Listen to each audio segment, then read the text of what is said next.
Admiral Ho stood on the bridge of his flagship and watched the sky fill with death. 10,000 alien warships appeared from nowhere, blocking out the sun over every major city on Earth. The year was 2157, and humanity's golden age was about to end. "All ships battle stations," Ho said into his communicator. His voice was calm, but his hands were shaking. He was 58 years old. He had fought pirates and rebels across the solar system, but he had never seen anything like this. The alien ships were massive. Each one was the size of a mountain, covered in strange symbols that glowed with purple light. They moved without sound, without engine trails, as if the laws of physics did not apply to them. "Sir, we're receiving a transmission," his communications officer said. It's in every human language at once." The message played across every screen on Earth. A voice spoke, cold and without emotion. "Species designation, human. Status, chaos potential detected. Verdict, extinction. The Empire has spoken." That was all. No demands, no negotiation. Just a death sentence for 8 billion people. Ho turned to his crew. "Launch all fighters. Tell the planetary defense grid to fire everything. We fight." Earth's fleet was small compared to the enemy. 200 warships against 10,000, but they fought anyway. Missiles streaked across the darkness of space. Energy beams cut through the void. For a few minutes, Ho allowed himself to hope. Then they fired back. Their weapons were beyond anything humans had ever seen. Beams of light that erased matter from existence. Bombs that created miniature black holes. Ships that phased through solid objects and appeared inside human vessels. In 3 hours, Earth's entire fleet was gone. 100,000 sailors died in the cold silence of space. Ho's flagship was one of the last ships still fighting, its hull torn open, fires burning in every corridor. On the planet below, the real nightmare began. Doctor watched from her underground bunker as Sol disappeared. They didn't use bombs or missiles. They used something worse. A beam of white light touched the city center, and everything it touched turned to ash. Buildings, cars, people, all of it became gray dust that blew away in the wind. Was the lead scientist of Project Exodus, a secret program that most people thought was just a rumor. Hidden beneath the Himalayas, Antarctica, and the Trench were 12 massive ships. Arcs, designed to carry 2 million people to safety if Earth ever faced extinction. Nobody had believed that day would actually come. "Doctor, we need to launch now," her assistant said. "They are moving toward the mountain bases." His hands moved across her control panel. She was 43 years old, a mother of 2. Her children were already on one of the arcs. Her husband had died in Seoul 15 minutes ago. She had watched the feed until the signal cut out. "Begin launch sequence," she said. Her voice did not shake. She would not allow it to shake. "All arcs prepare for emergency departure." Across the planet, the hidden ships began to rise. Massive doors opened in mountainsides and ocean floors. Engines that had never been tested at full power roared to life. Captain Park sat in the pilot's seat of Arc 7, her fingers dancing across the controls. She was 31 years old, the youngest captain in the fleet. She had been chosen because she was the best pilot humanity had ever produced. Today, she would need every bit of that skill. "Arc 7, you are cleared for launch," his voice came through the communicator. "Good luck, Captain." "Copy that, Doctor. See you on the other side." Pushed the throttle forward and her ship shot into the sky. Around her, 11 other arcs did the same. 12 ships carrying the last survivors of humanity, rising through clouds of smoke and ash.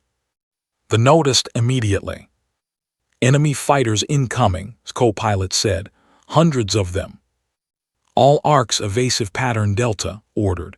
"Stay together. We jump in 4 minutes." 4 minutes. It sounded so short, but in a battle, 4 minutes was an eternity. The fighters swarmed like angry insects. They were fast, faster than anything human-made. Arc 3 was the first to fall, hit by a dozen missiles at once. It exploded in a ball of fire, taking 150,000 people with it. Screamed inside her mind but kept her hands steady. She could not think about the dead. She could only think about the living. Arc 9 fell next, then Arc 2, then Arc 11. By the time the jump drives were ready, only 6 arcs remained. 6 ships, 2 million survivors out of 8 billion. Jump coordinates locked, said. All ships jump now.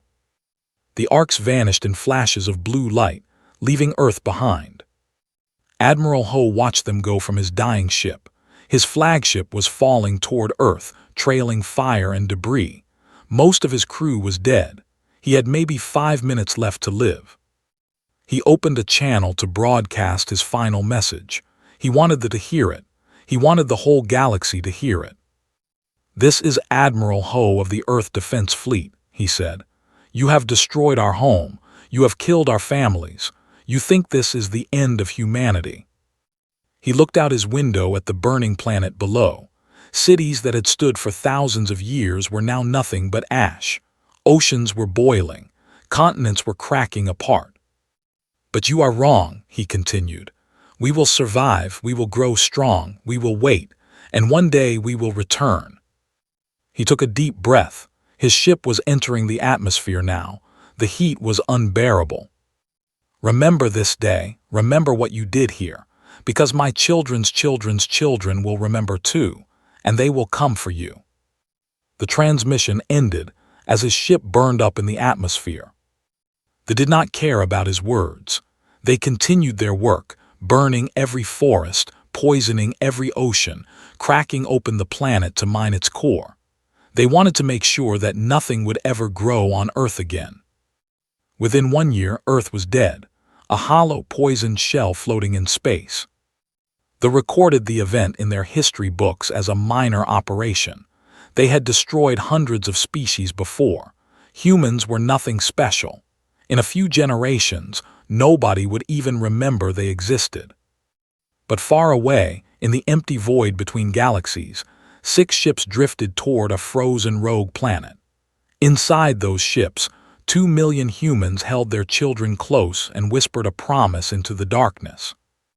"We will remember, we will return." The long wait had begun.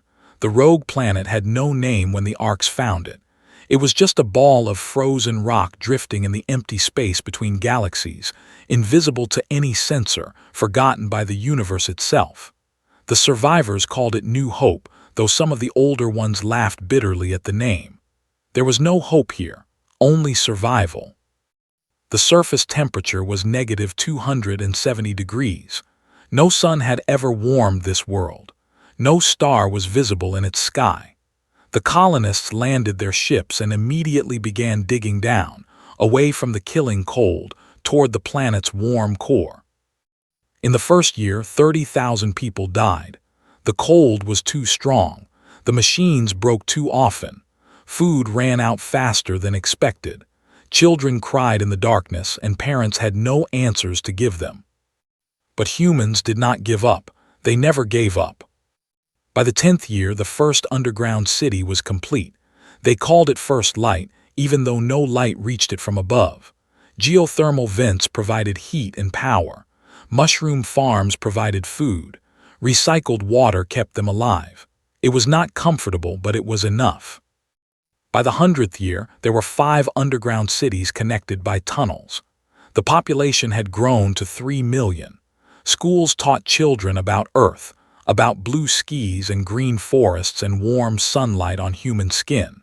These were things the children would never see, but they needed to know what had been stolen from them. By the 1000th year, something strange began to happen. The humans were changing. The scientists noticed it first. Children born on New Hope were different from their parents. Their brains were larger, more efficient. They could process information faster, remember more, think in ways that older humans could not understand. Some could perform complex math in their heads. Others could learn new languages in days instead of years. "It's evolution," the head scientist explained to the council. Our environment is extreme, our challenges are constant, our bodies are adapting. But the physical changes were not the most important ones. By the 5,000th year, humanity discovered that their memories could be passed down through their genes. A mother's experiences, her knowledge, her feelings, all of it could be inherited by her children. At first, it was small things. A child would know how to fix a machine without being taught. Another would speak words in languages she had never learned. Then the trauma began to pass down. Children who had never seen Earth woke up screaming from nightmares of burning cities. They felt the heat of flames they had never touched. They heard the screams of people who had died 5,000 years ago. The memory of the burning sky was now written into human DNA. The elders debated whether this was a blessing or a curse. Some said it was torture, forcing innocent children to carry the pain of their ancestors. Others said it was necessary. How else could humanity remember? How else could they stay angry enough to keep fighting? In the end, they decided to embrace it. The pain would be their fuel. The memory would be their purpose. By the 50,000th year, humanity had changed beyond recognition. They lived for 500 years or more. Their minds could connect directly to machines. Some had developed abilities that older humans would have called magic. The power to feel emotions across great distances, to predict danger before it arrived, to heal wounds with focused thought. But the most important change was in their hearts. Every human born on New Hope carried one truth in their very cells, that had tried to destroy them, and that would pay. High Elder Minyu was born in the year 499,800. By the standards of New Hope, he was an old man when he took power at age 150. His genetic memories stretched back to the very beginning, to the arcs escaping through the fire, to Admiral Ho's final message. Minyu had spent his entire life preparing for this moment. "Show me the reports," he said to General Shin, his chief military advisor. Pulled up a holographic display. She was young by their standards, only 80 years old, but her mind was as sharp as any blade. "Our probes have completed their survey of the Empire. It took 200 years to gather all this data without being detected." The display showed a map of the galaxy. The Empire covered almost a third of it, millions of star systems, trillions of beings, hundreds of thousands of warships. "They are strong," Minyu said. "They were strong," corrected. "Look at the trends. Their technology has not improved in 300,000 years. They have no enemies, no challenges. They have grown lazy and soft." Minyu nodded slowly. "And Earth?" The display zoomed in on a single dead world. It was gray and hollow, its surface covered in mining equipment and prison facilities. They used it as a dumping ground for their own criminals. "They strip-mined it to the core," said. "Nothing lives there anymore. Nothing can live there." Minyu stared at the image of his ancestors' home. He had never seen Earth with his own eyes, but his genetic memories let him see it as it once was.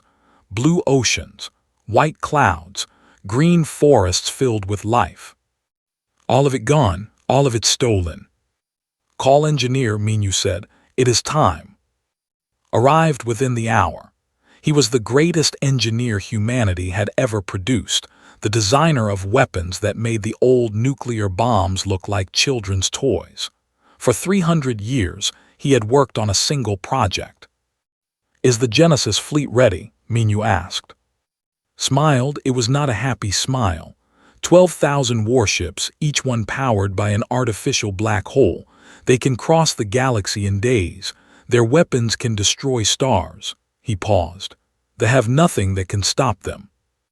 Leaned forward. "How long until we can launch?" "We can launch today if you give the order.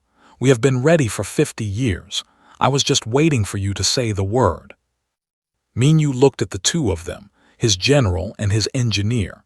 He thought about the 2 million survivors who had fled Earth 500,000 years ago. He thought about the billions who had died in the burning sky. He thought about every child who had woken up screaming from memories of flames they had never touched. 500,000 years.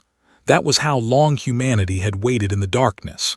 That was how long they had prepared, suffered, evolved, and remembered. Now it was time to stop waiting.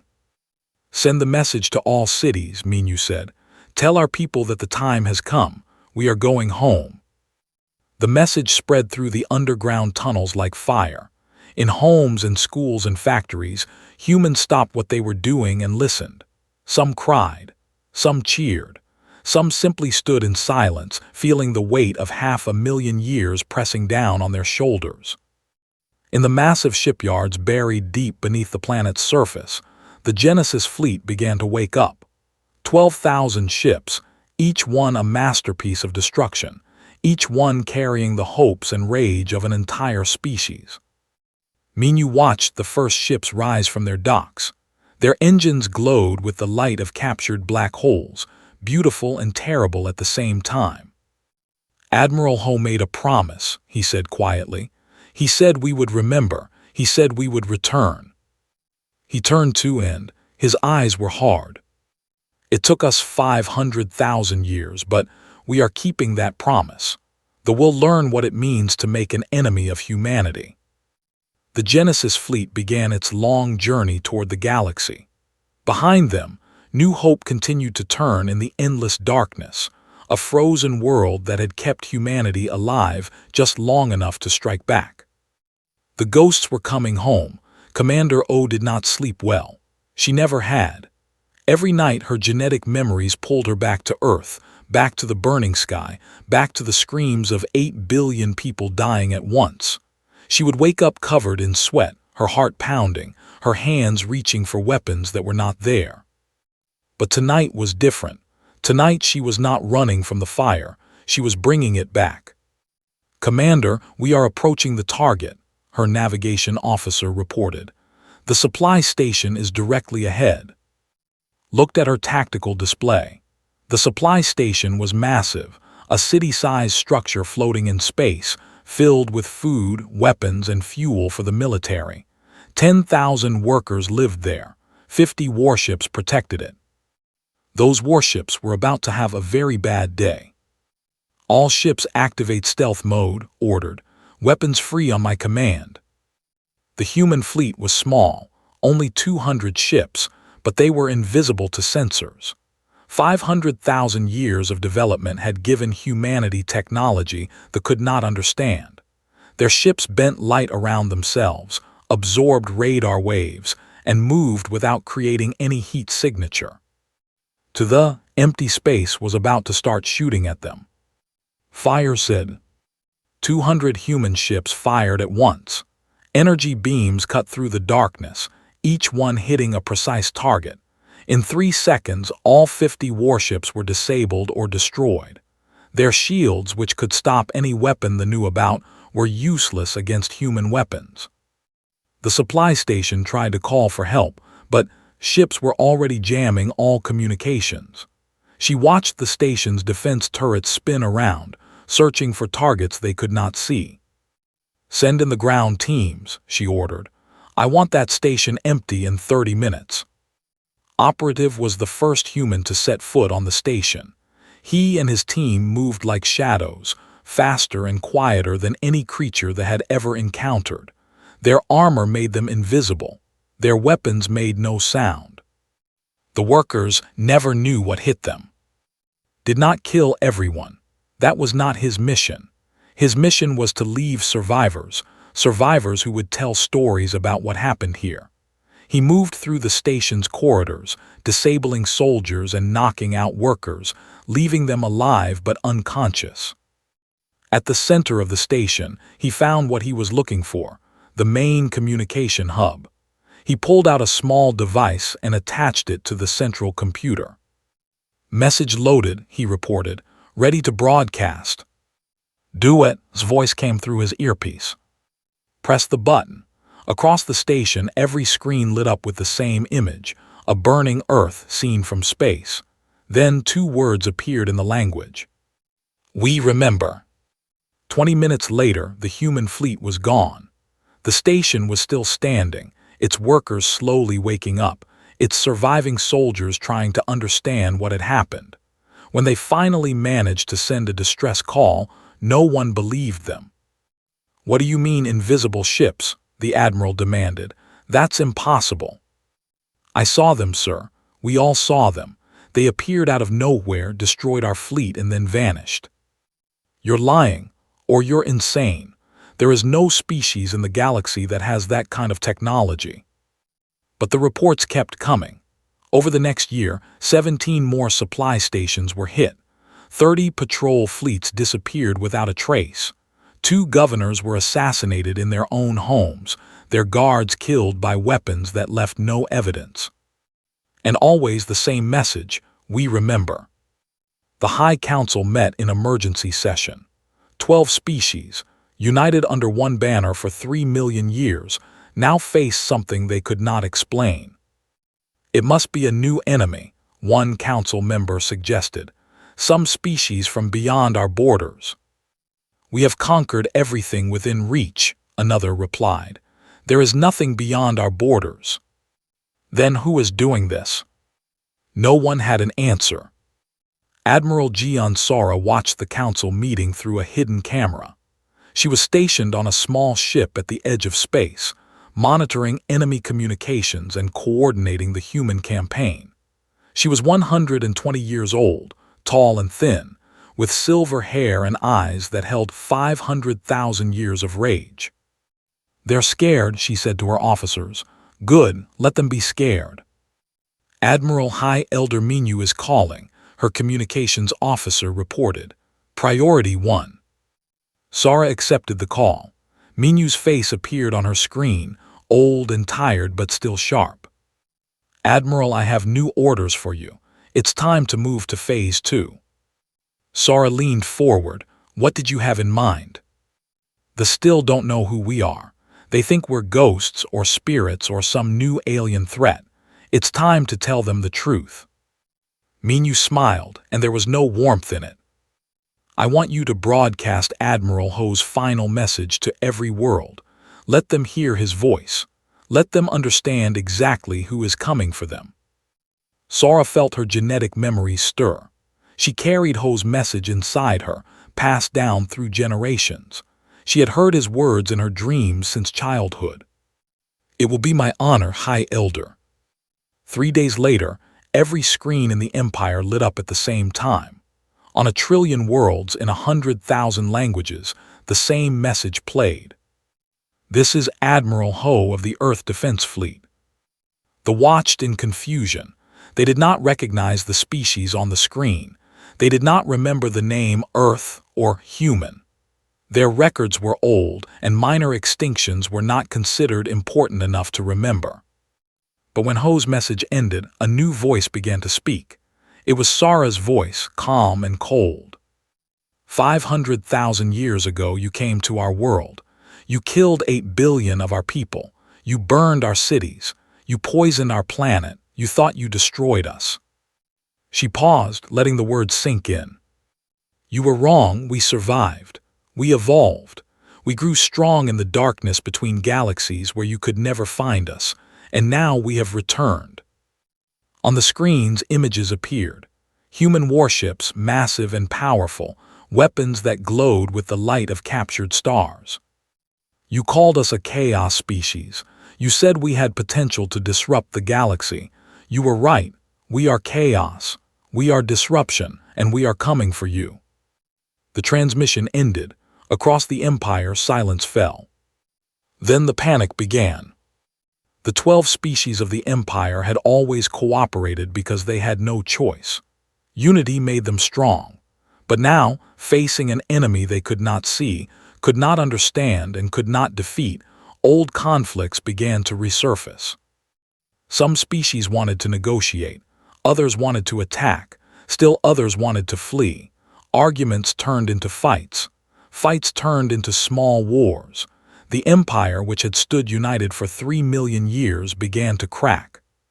Commander watched the chaos unfold from her hidden position. She felt no joy, no satisfaction.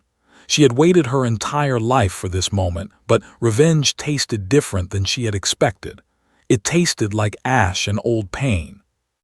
"Commander," her officer said, "orders from high command. We're to begin the final phase." Nodded, the shadow war was over. The real war was about to begin. She looked out at the stars, the same stars her ancestors had seen from Earth 500,000 years ago.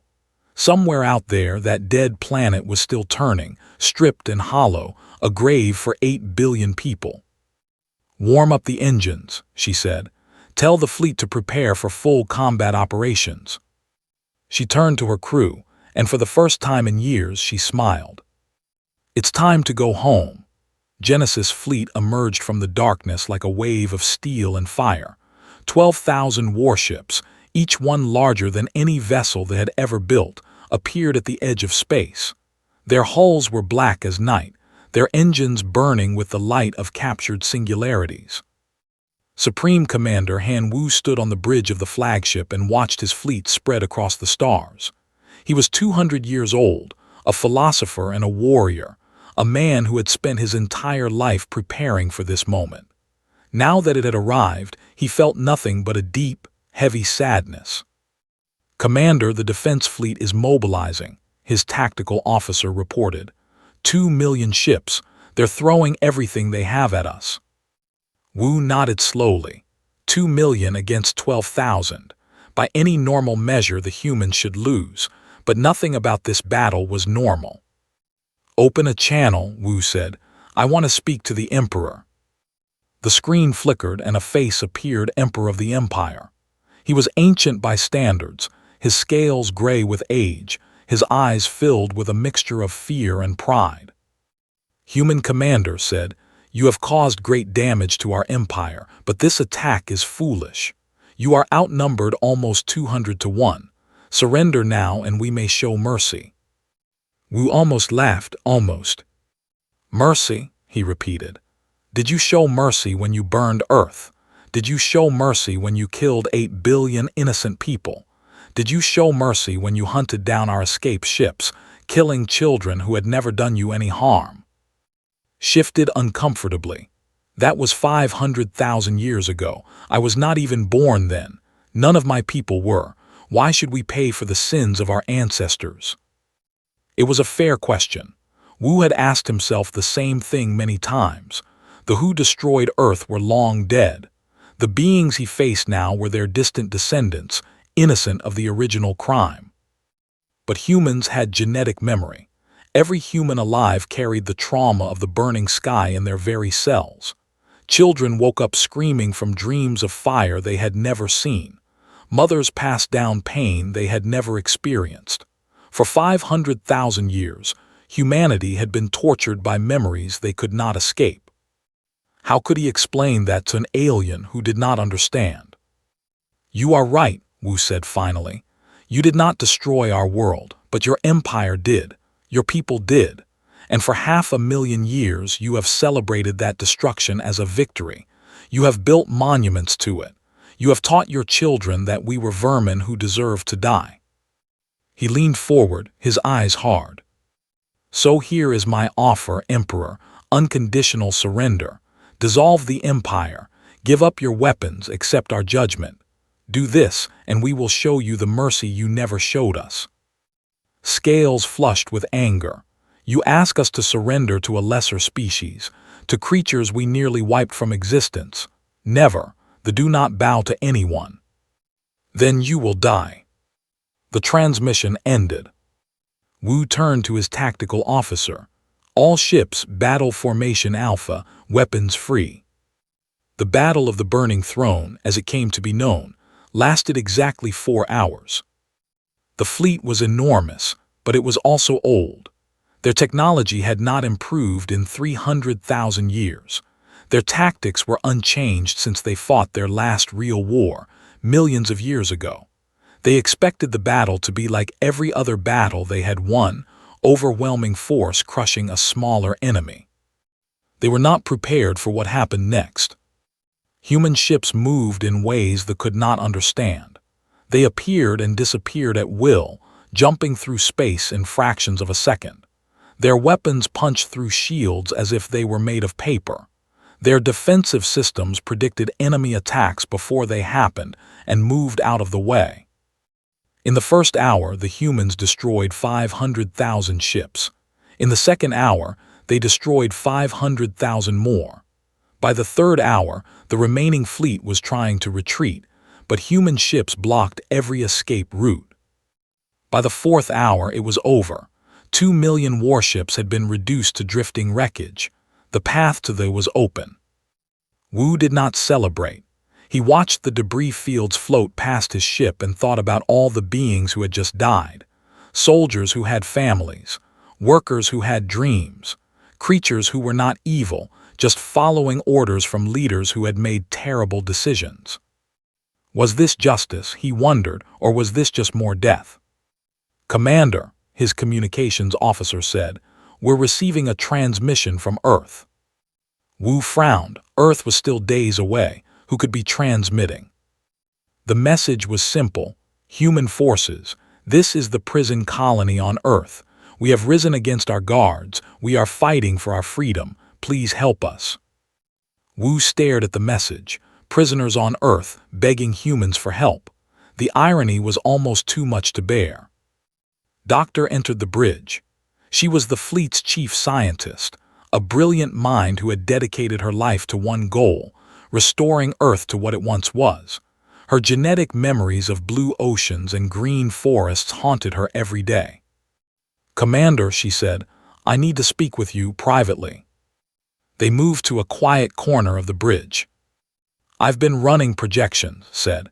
"If we continue this war to its logical conclusion, complete destruction of the Empire, the death toll will be approximately 40 trillion beings."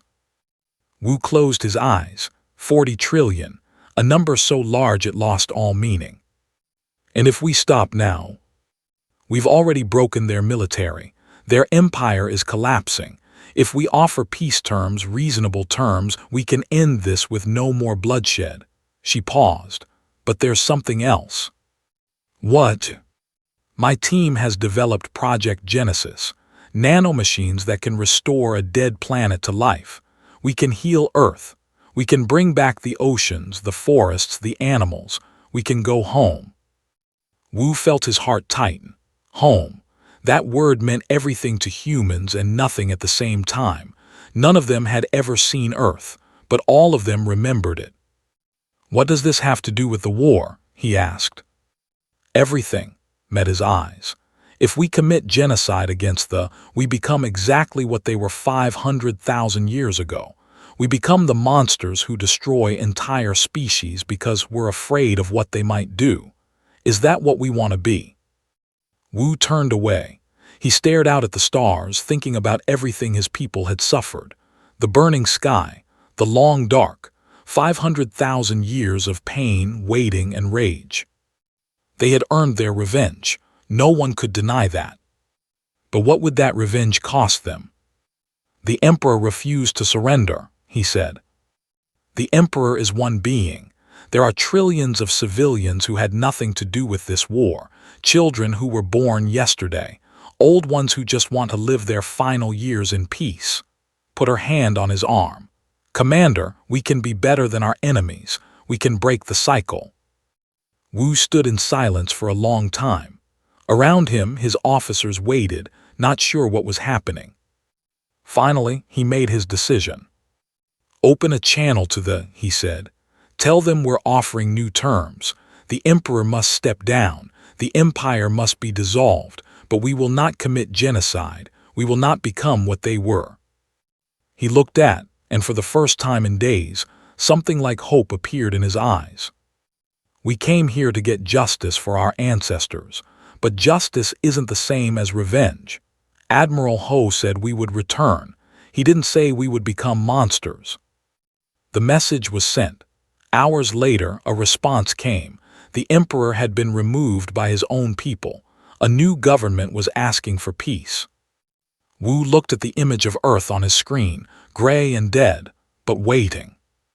"Set course for home," he said. "It's time to rebuild.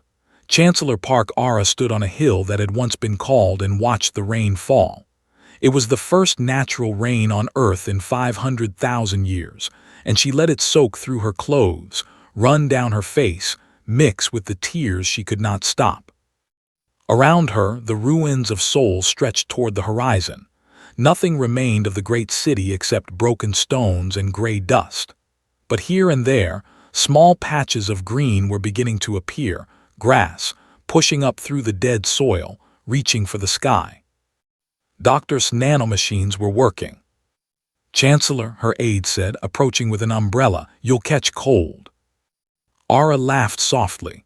"Do you know how long I've wanted to catch cold? How long all of us have dreamed of standing in rain under an open sky?" She shook her head. "Let me enjoy this. Let me feel what my ancestors felt 500,000 years ago." The aide nodded and stepped back. It had been 30 years since the war ended. 30 years of work, negotiation, and slow healing. The empire was gone, dissolved into 12 separate nations that were learning, painfully, how to exist without conquering others. 7 of those species had chosen to join the new Galactic Compact, a federation based on cooperation instead of domination. 5 had chosen exile, fleeing to the far edges of the galaxy. Unable to accept that they had been defeated by a species they once tried to exterminate. Ara did not hate them. She was surprised to discover that she did not hate anyone anymore. The war was over. The revenge was complete. Now there was only the future to think about. "Chancellor, the delegation from the Compact has arrived," her aide reported. "Ambassador Shin Ho is waiting to brief you." Ara took one last look at the rain falling on the reborn grass, then turned and walked toward the temporary government building, a simple structure made of local materials, the first permanent human building on Earth since the burning sky. Ambassador Ho was waiting inside. He was a small man with kind eyes and a gentle voice, but Ara knew that behind that softness was a mind as sharp as any in the galaxy. He had spent the last 20 years negotiating with alien species, building bridges that had seemed impossible just a generation ago. "Chancellor," he said, bowing slightly, "the Compact Council has agreed to your proposal. They will fund the Earth Restoration Project in exchange for open access to human technology." Ara raised an eyebrow. "All of it?" "Most of it. We're keeping the military applications classified, of course. But medical technology, agricultural systems, energy production, they're very interested." "And the former?" Ho hesitated. "That's more complicated. Many of their species want to rebuild their own civilization. Some of them are asking for human help." Ara thought about that.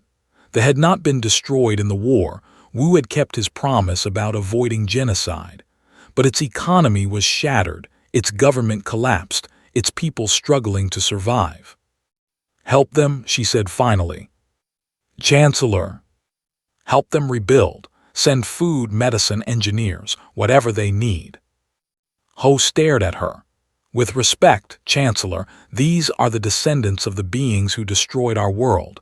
Many humans will be angry if we help them." "I know." Ara walked to the window and looked out at the gray landscape, slowly turning green. "But what's the alternative? Let them suffer. Let their children starve. That's not justice. That's just cruelty with a different name." She turned back to Ho. "We spent 500,000 years learning how to survive. Now we need to learn how to live. And that starts with choosing to be better than our enemies were." Ho studied her face for a long moment, then nodded. "I'll make the arrangements." 50 kilometers away, in what had once been the heart of Seoul, Elder was teaching a class. Her students were a mixed group, 20 human children, 5 children, 3 children from other compact species. They sat together in a circle, watching as activated a holographic display. "Today," she said, "we're going to talk about the burning sky." The room went quiet. Even the youngest children knew what those words meant. For humans, it was the greatest tragedy in their history. For children, it was the greatest shame. Let the silence stretch for a moment before continuing. 500,000 years ago, the Empire came to Earth. They were afraid of humans. They thought we were dangerous, unpredictable, a threat to their way of life. So they decided to destroy us. She pressed a button, and the hologram showed Earth as it had been, blue and green and beautiful, spinning slowly in the darkness of space. This was our home. 8 billion people lived here. They had families, dreams, hopes for the future. They were not soldiers or warriors. They were just people living their lives. The hologram changed, showing the fleet arriving, the cities burning, the planet dying. They killed almost all of them. Only 2 million survived, hidden in secret ships that fled to the darkness between galaxies. One of the children, a small girl named Tessa, raised her hand. Her scales were pale green, her eyes wide with distress. "Teacher," she said, her voice barely a whisper, "I'm sorry. I'm so sorry for what my ancestors did." Smiled gently and walked over to the girl. She knelt down so they were at the same level. "Tessa, do you know why I'm telling this story?" The girl shook her head. "Not to make you feel guilty, not to make you feel ashamed. You didn't do anything wrong. You weren't even born when this happened." Reached out and took the girl's small hand in hers. "I'm telling this story so we all understand why it's so important to choose differently." She stood and addressed the whole class. "They were afraid of humans, so they tried to destroy us. And what happened? We survived. We came back stronger than ever. Fear and violence didn't protect them. It created the very enemy they were trying to prevent." She gestured at the mixed group of children sitting before her. "Look at yourselves. Humans, others. You're sitting together, learning together, growing up together. Your grandparents would have thought this was impossible, but here you are." A human boy named raised his hand. "Teacher, do you still hate the?" Thought about the question carefully. She was old, over 300 years old. She carried genetic memories of the burning sky, of the long dark, of all the suffering her people had endured. Those memories still haunted her dreams sometimes. "I used to," she admitted. "When I was young, I hated them so much it burned inside me. I wanted revenge. I wanted them to suffer like we suffered." "What changed?" "I realized that hate is like poison. It hurts the person who drinks it more than anyone else." She smiled at her students. "We won the war. We got our revenge. But the real victory wasn't destroying our enemies. It was choosing not to become them." After class, walked outside into the pale sunlight. Earth's atmosphere was still recovering, but every year the sky grew a little bluer, the air a little cleaner. Doctors' nanomachines were spreading across the planet, healing wounds that had festered for 500,000 years. In the distance, could see the burning sky memorial, a space station orbiting far above, visible as a bright point of light even during the day. Inside that station were the genetic memories of every human who had lived through the Exodus and the long dark. A monument to suffering, but also to survival. She thought about Admiral Ho, whose final message had echoed through 500,000 years of history. "We will remember. We will return." They had remembered. They had returned. But the story didn't end there. "Teacher," a voice called out behind her. She turned and saw Tessa running toward her, followed by. The two children had become friends, despite everything that stood between their peoples. "What is it?" asked. "We were wondering," said, "if you could tell us more about what Earth was like, before everything happened, the forests and the oceans and the animals." "We want to help rebuild it," Tessa added shyly, "both of us together." Felt something warm bloom in her chest. This, she thought, this is why we fought. This is why we survived. "I would love to tell you," she said. "Come, walk with me. I'll show you where the Han River used to flow. Someday it will flow there again." The three of them walked together across the slowly healing land, two children and an old woman, carrying the past into the future. Above them, the sky was growing blue. Behind them, 500,000 years of darkness was finally ending. and ahead of them, a new dawn was just beginning.